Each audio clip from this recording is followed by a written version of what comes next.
రకరకాల పాములు, రంగురంగుల పాములు, బుసలు కొడుతూ కవ్వించే కాలసర్పాలు ఈ వర్షాకాలంలో స్కూటీల డిక్కీలలో దూరి చాలా చోట్ల జనాలను భయపెడుతున్నాయి. వాటిని తీయలేక ముట్టుకోలేక జనాలు భయపడుతున్నారు. ఈ మధ్య ఒక కుర్రాడికి స్కూటీలో నుంచి బుసలు కొడుతున్న శబ్దం వినిపించింది. స్కూటీ రోడ్డు పక్కకు ఆపి ఏముందో చూసి షాక్ అయ్యాడు. సత్యసాయి జిల్లా పుట్టపర్తి ప్రశాంత నిలయం వద్ద రోడ్డుపై వెళుతున్న ఓ స్కూటీలో పాము దర్శనమిచ్చింది. స్కూటీ సీట్ కింద పామును చూసిన స్థానికులు భయాందోళనకు గురయ్యారు. స్కూటీ డిక్కీలో పాము దూరిన సంగతి తెలియక వాహనదారుడు అప్పటి వరకు దానిమీదే తిరుగుతూనే ఉన్నాడు. కొంత దూరం వెళ్లాక బుసలు కొడుతున్న శబ్దం విని రోడ్డు పక్కకు ఆపి చూశాడు.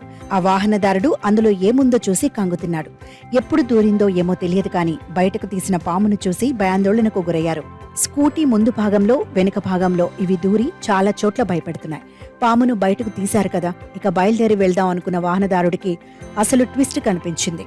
ఆ పాము ఎటు వెళ్లాలో తెలియక బైక్లోకి దూరలేదు. గత కొన్ని రోజులుగా ఆ స్కూటీ డిక్కీలోనే తలదాచుకుంది. పామును పట్టుకుని అటవీ ప్రాంతంలోకి వదిలేసిన తర్వాత స్కూటీ డిక్కీలో పాము గుడ్లు కనిపించడంతో వాహనదారుడు మరింత షాక్కి గురయ్యాడు. ఇదంతా ఒకెత్తైతే ఒక తాగుబోతు నడి రోడ్డు మీద కనపడిన పాముతో ఇలా సయ్యాటలాడాడు. అది ఎంత ప్రమాదమో తెలియక దాంతో ఇలా రకరకాల ఆటలు మొదలుపెట్టాడు.